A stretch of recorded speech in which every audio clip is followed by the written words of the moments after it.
ticking something off the list as not worth the effort can be as important as establishing the things that you do need to do.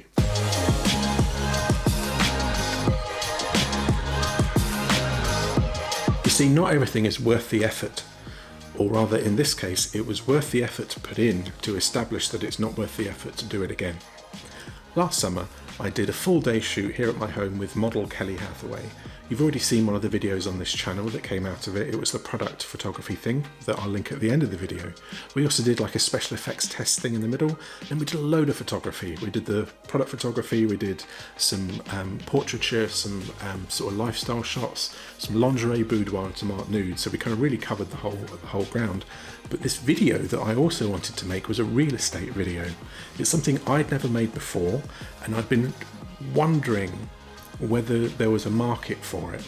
So the idea is that as well as going on to whatever website that you might use to look for a house, instead of just seeing photography of the house, you see a video. The key thing about photography for real estate, I suppose, is that it's usually taken with a very wide angle lens. So you're looking at me now on a 35mm lens, and I think the standard-ish, if there is a standard for real estate, is 12 or 14mm, like this. And it's not a focal length that's very flattering on human beings, but it makes things look bigger. So estate agents use it because it makes the rooms look bigger, it makes gardens look bigger, it makes properties look bigger, it makes them look like they're worth more than they are.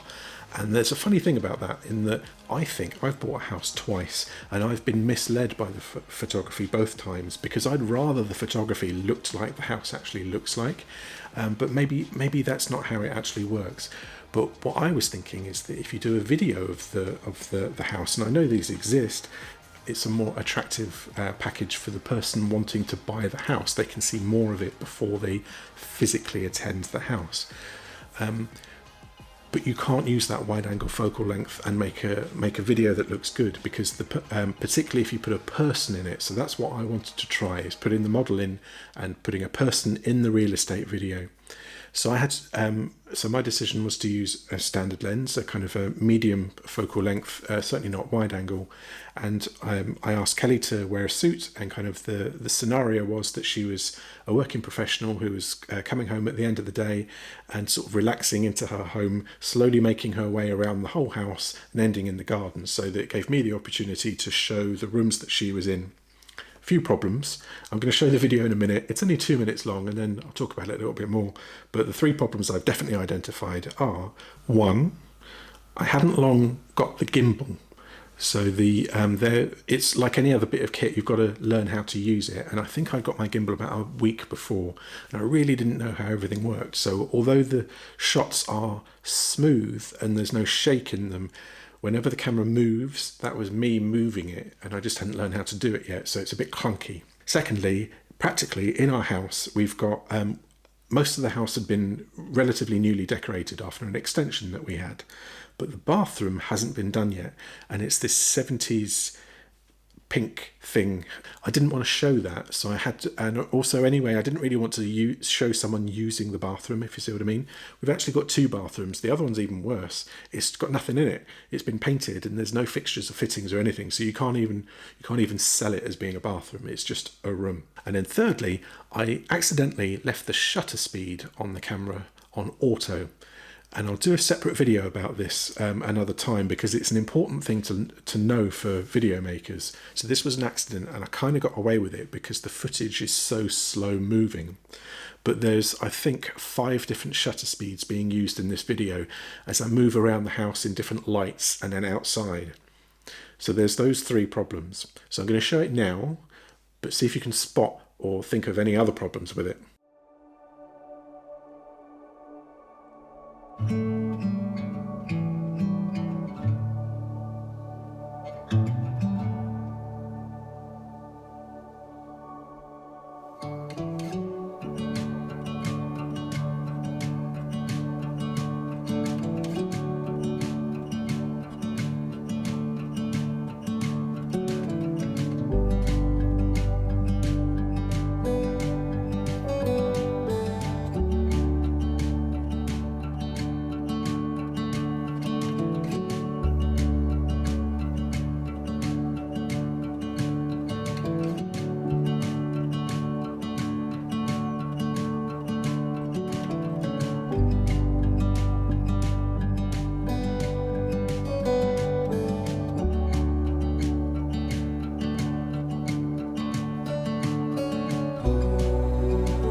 So there you go, my first and probably last real estate video.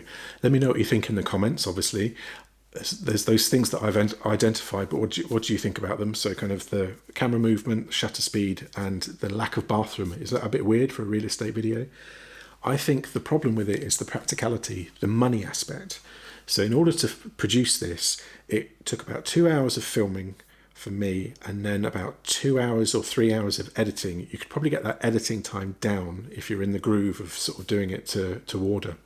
And then that was being shot at my home, so zero traveling time and distance. Imagine if it was anywhere else at all. You're looking at the setup time, the teardown time, on top of the traveling time. So you're looking at a full day of my time. Plus Kelly was on site for 2 hours for the video, and then she had to get here and then go home again. So that's another half day of her time. So it's a day and a half of professionals' time for a 2-minute video. And I don't think that an estate agent would find that valuable enough as a commodity, by which I mean that they've got to pay for it outright. And the two things that are going to happen is that they will pay for it and they'll take it off their commission, or they'll pay for it and they'll bump up the price of the house in order to get the customer to pay for it, effectively, the person buying the home. And I just don't think either one is viable. The house is worth what the house is worth. You can't just add on another £1,000 because you want to do a bit of marketing. And I think the estate agent would rather point the camera at the rooms and do a bit of a tilt and pan and whatever with their mobile phone than they would get a professionally done video. I just don't think the margins are there. But I might be wrong. Have you seen any real estate videos that work really well and sold you on buying a house? My gut instinct is that it's only for very large value properties where you would probably need a drone anyway. And at the moment, I'm not commercially licensed for that. So I think I'm in the middle of it there being any point of it at all. To add to that, it's not a very creatively exciting endeavour. So my previous job was pretty dull. It was okay, but I didn't get into working for myself in order to come up with things that I didn't enjoy doing but paid the bills. So there's a security to it, I suppose, but long term, you're going to not want to do it. And I don't want to start off not wanting to do things. So I think real estate video, not for me. And frankly, that's a relief. There are hundreds of things that I could do with my time and avenues that I could go down. And it's a good thing to take things off the list that are a dead end, either financially or I suppose creatively or practically, I suppose. And so I'm actually pretty glad that I found one that I can stop working on, because I've been thinking about it for a long time. And I've been thinking about these things and sort of working through them as part of lockdown, because there's going to be physical restrictions going on for a long time. So there are things that you can make and can't make anyway. And really, I've been looking to minimize into things that both I want to do and can make money, and find the viability within that. But what do you think? Let me know in the comments, and then like and subscribe and all that jazz. And I'll see you soon.